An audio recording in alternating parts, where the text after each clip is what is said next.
Il est 20 heures à Bata, en Guinée équatoriale. C'est la même heure à Libreville, au Gabon. Les titres de votre journal. Une délégation de la Commission nationale pour la protection des données à caractère personnel à la primature ce matin. Avec le Premier ministre Julien Kogbe-Kalé, les membres du CNPD ont évoqué le bilan à mi-parcours de leurs activités. La réhabilitation de la route du quartier Ondogo dans le 6e arrondissement de Libreville fait des heureux. L'initiative du député du coin vient soulager les populations au moment où les pluies sont de retour. Enfin, gros plan sur le métier de démarcheur. Beaucoup d'entre vous vous posez certainement des questions sur la véritable motivation de cette activité qui vous aide à identifier des logements à louer. Entre arnaque et aide à trouver un loyer décent, la frontière peut paraître bien fine. Mesdames, Messieurs, bonsoir. Merci de votre fidélité au programme de Gabon Première et bienvenue dans votre 20 heures. Les activités à la Cour constitutionnelle en ouverture. Madame le Président Marie-Madeleine Boroncho s'est entretenue ce matin avec le Président de la Cour constitutionnelle de la République centrafricaine. La coopération entre les deux institutions était au centre des entretiens. Max-Olivier Obam et Nsame Yogo pour le compte-rendu. Les relations entre la Cour constitutionnelle du Gabon et celle de la République centrafricaine sont au beau fixe. Arrivé hier soir dans notre pays, le président de la Cour constitutionnelle de la République centrafricaine, Daniel Darlan, a été accueilli à la Cour constitutionnelle par son homologue gabonais, Marie-Madeleine Boroncho. Les deux présidents se sont ensuite dirigés au salon Omar Bongo Ondimba où attendaient les autres juges constitutionnels pour un entretien de plus d'1 heure. Je suis venue ici dans le but de rencontrer une co-constitutionnelle sœur. On m'avait parlé du bâtiment de la Cour constitutionnelle qui est bien sûr magnifique, beaucoup plus magnifique que ce que j'avais pu imaginer. C'est vraiment un bijou.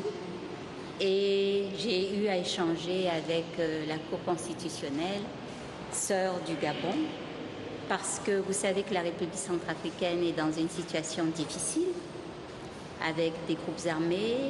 Un accord politique a été conclu avec les groupes armés qui font maintenant partie du gouvernement, mais la situation reste quand même très difficile. Et la Cour constitutionnelle, dans ce schéma, est un élément très important.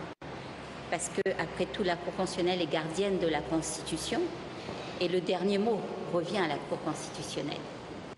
Madame Daniel Darlan, qui est président de la Cour constitutionnelle de la République centrafricaine depuis le 5 avril 2017, a remplacé à ce poste Zakaria Ndoumba.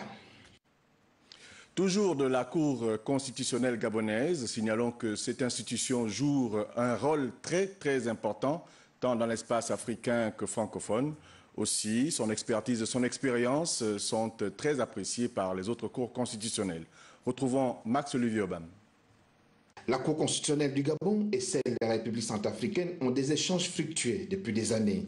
On se rappelle que la Cour constitutionnelle du Gabon, par le biais de Marie-Madeleine Boroncho, a contribué efficacement aux côtés d'Omar Bongo Ondimba à l'établissement de la paix et de l'état de droit en Centrafrique. Je suis venue ici parce que la Cour constitutionnelle du Gabon a fait ses preuves déjà depuis plusieurs années. Elle est connue au niveau international. J'ai eu à rencontrer Madame le Président à des conférences internationales où nous sommes en réseau. Et j'ai tenu à venir ici à Libreville pour pouvoir échanger avec la Cour.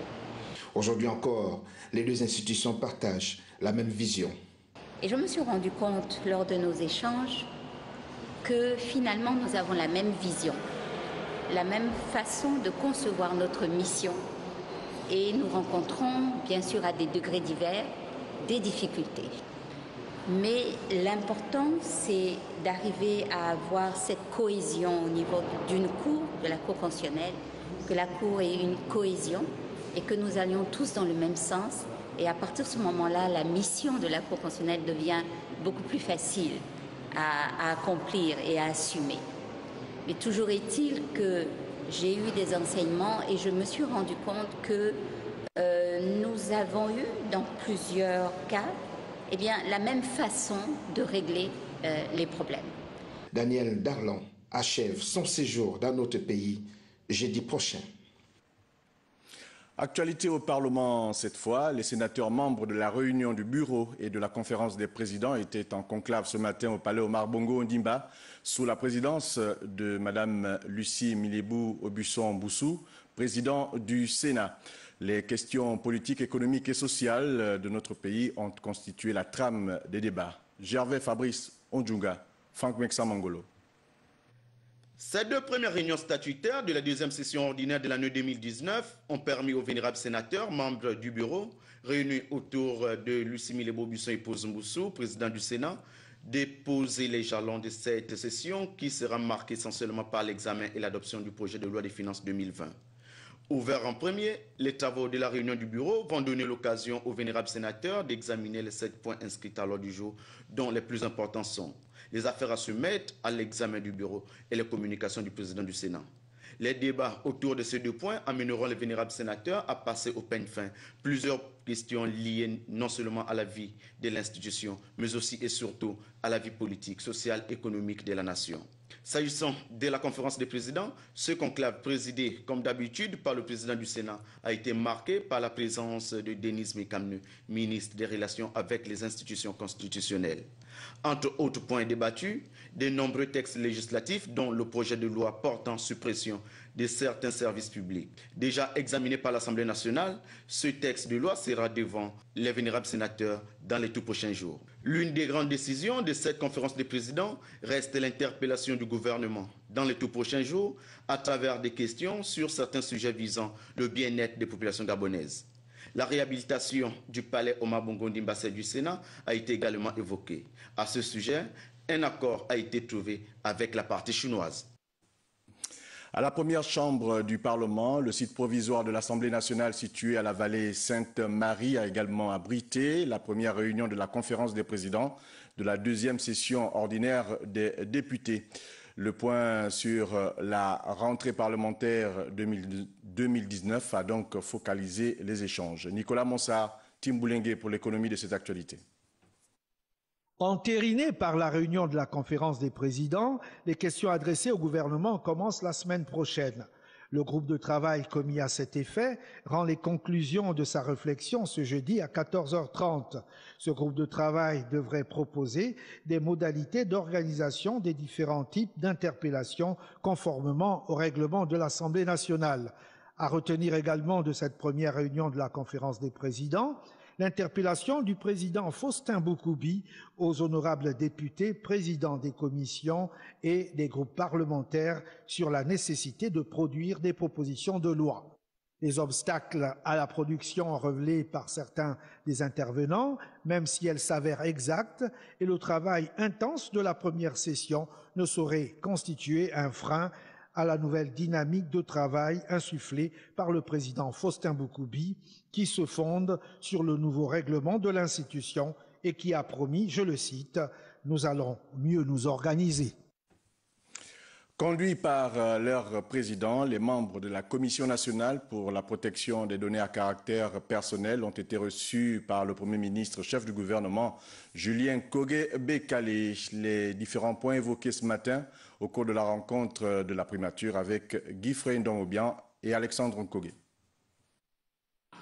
Après avoir prêté serment le 21 juin dernier, le nouveau collège de la Commission nationale pour la protection des données à caractère personnel est venu présenter ses civilités au Premier ministre et lui remettre son bilan annuel d'activité.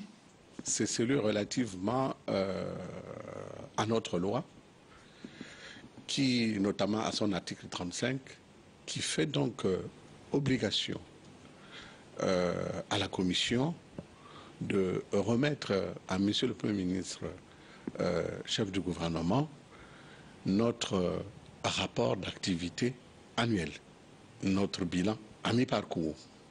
Dans une démarche participative, la Commission s'inscrit dans l'interaction avec le gouvernement. Toutes les institutions, chacune d'entre elles, a un domaine de compétence. Mais en dehors de ce domaine de compétence, vous deviez savoir que, puisque nous sommes un pays démocratique, donc il y a le principe de la séparation des pouvoirs, mais vous deviez savoir que toutes les institutions fonctionnent, discutent, échangent dans le cadre justement de l'intérêt général, de l'intérêt supérieur de la nation. Créée en septembre 2011, la Commission nationale pour la protection des données à caractère personnel jouit d'une autonomie de gestion. Elle a pour mission la protection des données à caractère personnel et la vie privée des citoyens. Toujours à la primature, Julien Kokobekale a également présidé une séance de travail interministérielle avec les différents ministres impliqués dans l'éducation et l'enseignement supérieur. Guy Frindon-Obian, Bertrand Osaga pour le compte-rendu.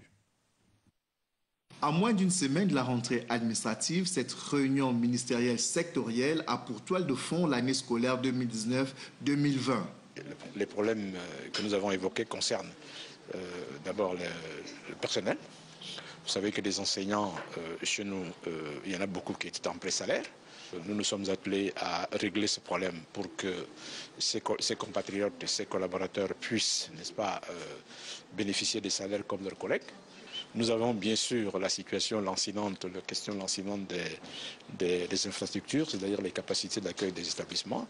Nous avons des dossiers, des projets qui sont prévus, que nous allons engager dans les tout prochains jours de façon à progressivement régler ces problèmes. Au niveau de l'enseignement supérieur, le ministre en charge de ce département s'est appesanti sur les réformes et les chantiers dans les universités. 5 amphithéâtres vont être érigés dans les 3 bassins académiques que sont l'Université Omar Bongo, l'Université des sciences de la santé et l'Université des sciences et techniques de Massoko. Mais au-delà, plusieurs espaces vont être revisités, réhabilités pour augmenter, au-delà des amphis, les capacités d'accueil de ces établissements-là. Par ailleurs, il a été abordé la question de la sécurité dans les universités et grandes écoles.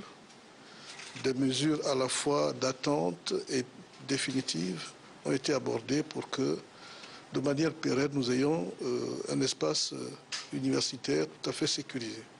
En convoquant cette séance de travail, Julien Kokobekale met l'accent sur les priorités du gouvernement dans les secteurs de l'éducation et de l'enseignement supérieur pour une année académique apaisée avec des résultats meilleurs que ceux de l'année précédente. Cette communication émanant donc de la primature, le Premier ministre, chef du gouvernement, M. Julien Kokobekale, va présider une réunion du Conseil interministériel le vendredi 13 septembre 2019 à 10h dans la salle du Conseil interministériel située au boulevard de l'Indépendance.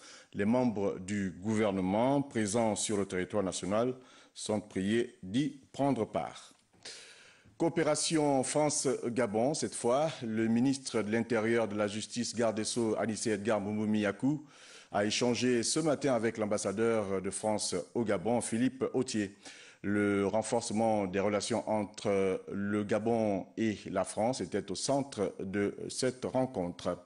Patricia Lydie Mouelé, Pierre Claverella. Premier entretien entre le ministre d'État, ministre de l'Intérieur, de la Justice, garde des Sceaux et l'ambassadeur de France au Gabon.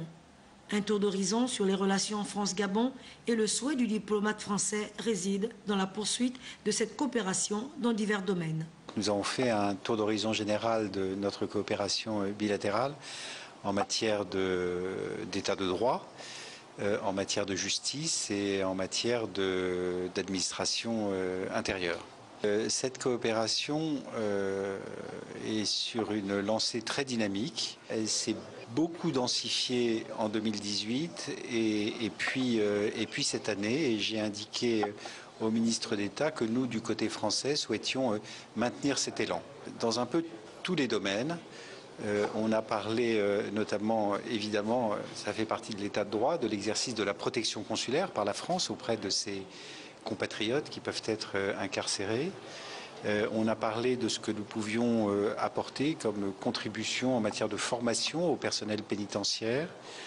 On a parlé des différents sujets en matière de questions intérieures. Le tour d'horizon était général et j'ai pu constater avec plaisir que la perception du ministre d'État était la même que la nôtre, à savoir que cette coopération était ascendante. La France et le Gabon, unis par des relations légendaires, entendent maintenir le cap pour davantage renforcer la coopération entre les deux pays. Activité des membres du gouvernement toujours. Le ministre des Travaux publics, Calixte Nganji Alandji, était sur le terrain, constaté de visu l'évolution des différents chantiers supervisés par l'ANGTI, l'Agence nationale des grands travaux et des infrastructures. Des détails avec Octavie Olandvé et Michel John Boudéan. Lancés depuis le mois de mars dans la zone d'Okala au nord de Libreville, les travaux de réhabilitation des voiries urbaines avancent à pas de géant. L'entreprise Colas, commise à la tâche, ne se donne pas de répit. Sur la partie Okala, nous avons 3 voies. Donc la voie 1, effectivement, contre le vent, la terrible qui fait 15 milliards de 400 mètres environ, que nous allons traiter en partie, c'est-à-dire en assainissement et en renforcement au niveau de la couche de la terrible. Et ensuite, nous avons la voie à l'entrée du canal 7 qui fait 300 mètres linéaire que nous avons réhabilité totalement, entièrement.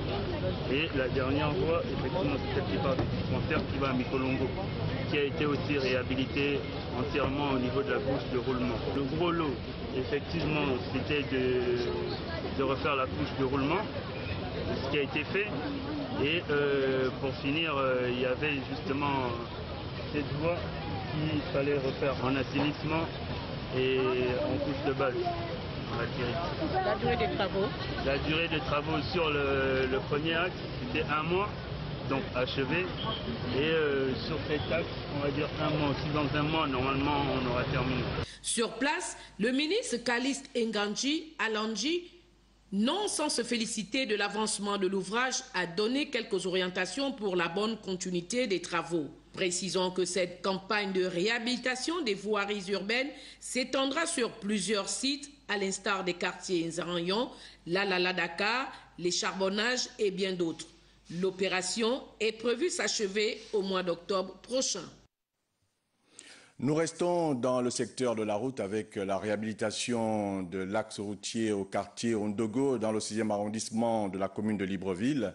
L'initiative du député Gaïar Assoumou, soutenue par les cadres et les jeunes de cette circonscription administrative, suit son cours. Charles Obamondo et Médard Nguyen pour le constat. En appui aux initiatives gouvernementales et répondant favorablement à l'appel du chef de l'État, les cadres et les jeunes du premier siège dans le 6e arrondissement de la commune de Libreville ont entrepris de restaurer un tant soit peu la route d'Ondogo sur un tronçon de 5 km afin d'atténuer le calvaire des automobilistes en ce début de saison des pluies. Dans les responsabilités, les missions qui sont les miennes, il ne revient pas au député que je suis de pouvoir faire des routes. Les missions sont constitutionnellement établies, mais il va de soi que, en tant qu'être humain, et éventuellement dans la mesure du possible, à chaque fois que je peux avoir une opportunité, indépendamment de la responsabilité du gouvernement, de pouvoir soulager les populations de ma circonscription. L'initiative est certes louable, mais nécessite des moyens conséquents pour sa parfaite finalisation. Nous avons essayé et nous avons acheté une dizaine de camions de gravier et puis nous avons loué une niveleuse pour essayer de venir racler, mais ce ne sera pas suffisant. Je vous avoue qu'avec des petits moyens que nous disposons, on ne fait que soulager. Nous ne pouvons pas régler le problème de la route. C'est pourquoi nous voulons également féliciter le Premier ministre qui a lancé une vaste opération de réfection des routes de la capitale. Nous voulons qu'il tienne compte de la route d'Ondogo. La route d'Ondogo ne saurait échapper au plan global de réhabilitation des voiries de la capitale et les populations ne pourront que se sentir heureuses de l'aboutissement de tous ces chantiers. En partenariat avec le réseau mondial d'organisations de la société civile, le réseau des organisations libres de la société civile pour la bonne gouvernance au Gabon vient d'organiser un atelier destiné aux acteurs de la société civile qui luttent contre les risques et les catastrophes. L'idée ici était donc de les sensibiliser. Arnaud Babekoum et Michel John Boudéan pour le compte-rendu. Cet atelier des acteurs clés sur les enjeux de la réduction des risques et catastrophes est un cadre qui permet aux participants de définir des actions concrètes en vue de mieux faire face aux risques et catastrophes au Gabon. Il faut savoir aujourd'hui, nous parlons beaucoup plus du climat. Le climat devient aujourd'hui changeant.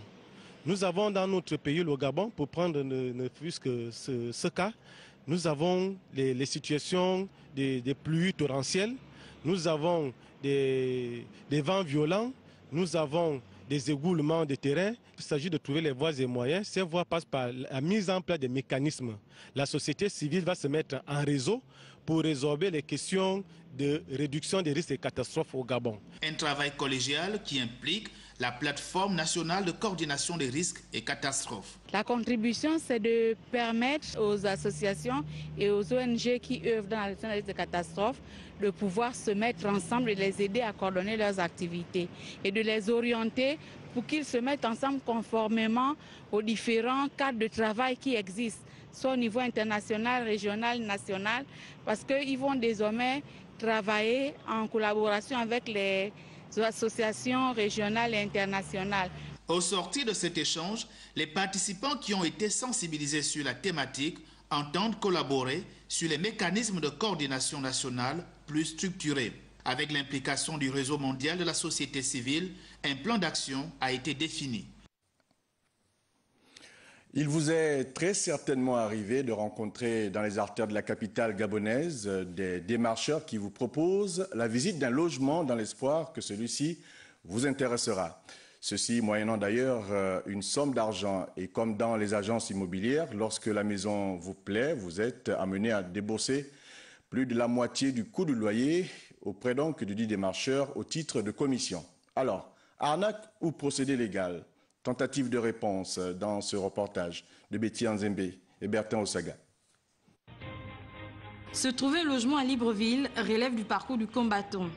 Entre les visites payantes qui varient de 2 à 5 000 francs CFA, combien même la maison ne plaît pas toujours aux clients, et les frais de commission qui s'élèvent à 100% exigés par les démarcheurs sur le coût du loyer. C'est à la limite de l'escroquerie en fait, parce que même lorsque vous acceptez, vous prenez la maison, mais il y a toujours une sorte de frais de commission là qui vont vous exiger. Ils exigent carrément, alors que moi je pense que ça devait être du gré du client. C'est-à-dire, bon, merci de m'avoir aidé, tout ça, il te donne quelque chose. Ce n'est pas vous obliger, en plus la moitié, des fois plus de la moitié. Contrairement aux agences immobilières, les démarcheurs exercent dans l'illégalité, faisant ainsi de certaines habitations leur chasse gardée. Je vois d'abord le côté où on peut faire de ce secteur informel un levier de l'emploi. Les gens qui viennent souvent voir mes maisons, à chaque fois qu'ils viennent, ils n'apprécient pas. Je vois comme ils remettent comme il faut aux démarcheurs. Voilà, j'ai interpellé certains démarcheurs que c'est pas bien. Donc aujourd'hui, ils ont changé depuis 2018-2019. Donc ici, nous avons déjà une agence de démarcheurs reconnue par l'État gabonais. D'autres, par contre, estiment que cette activité leur permet de vivre. C'est des jeunes Gabonais aussi qui se débrouillent. Je peux dire qu'ils cherchent leur vie, mais ils abusent deux fois. Aucun des démarcheurs auprès de qui nous nous sommes rapprochés n'a voulu s'exprimer. Dans tous les cas, ce secteur d'activité devrait être réglementé afin de protéger chaque demandeur de toute forme d'arnaque. Au district de Dienga, dans la province de Logoué-Lolo, les jeunes ont pour principale activité l'extraction de l'or de manière artisanale.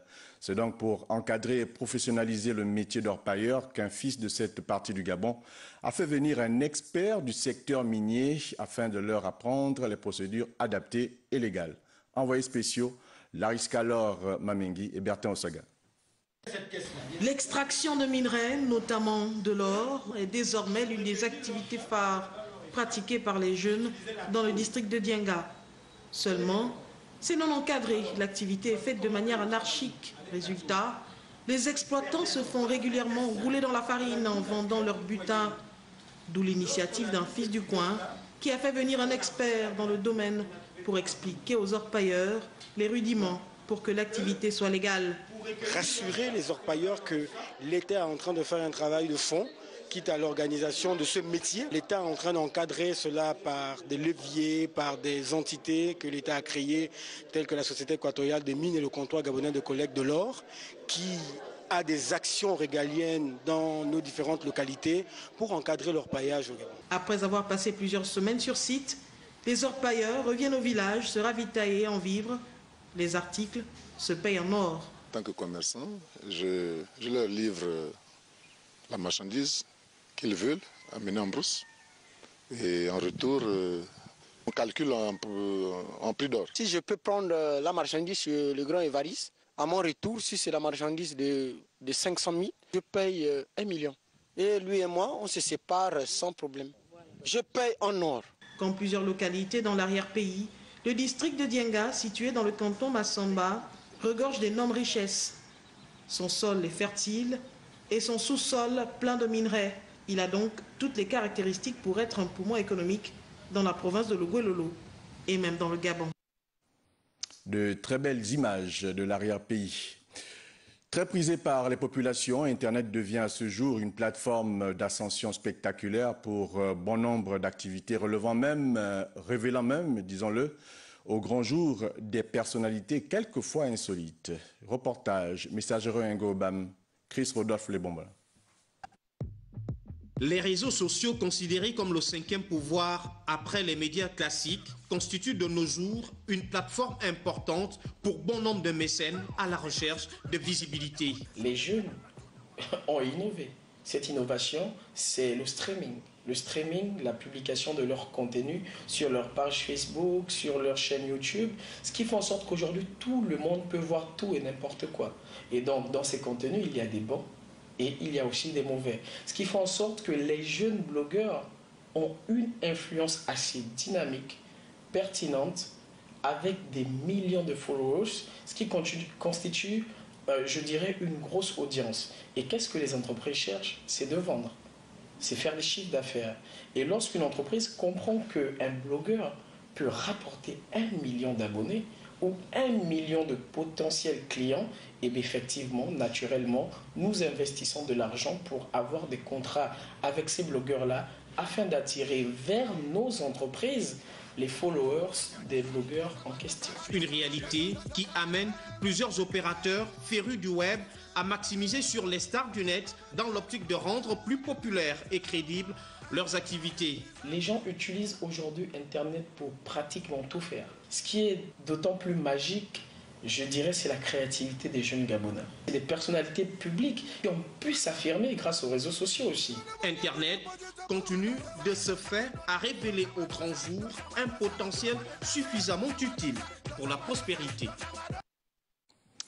Cette actualité nous amène à l'extérieur du Gabon et avec moi sur le plateau, Arnaud Babekoum. Bonsoir Arnaud. Bonsoir Yves. On commence par le Cameroun où le chef de l'État, Paul Biya, s'est adressé à la nation. Que peut-on retenir justement de son adresse ?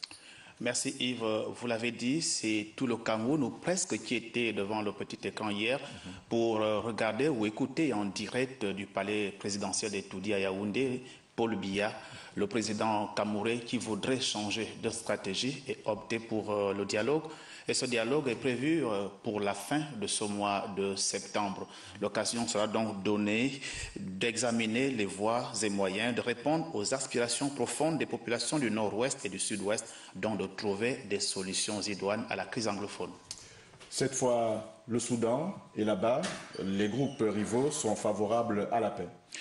L'armée populaire de libération et l'opposition sont déterminés à appuyer le processus de paix dans le pays.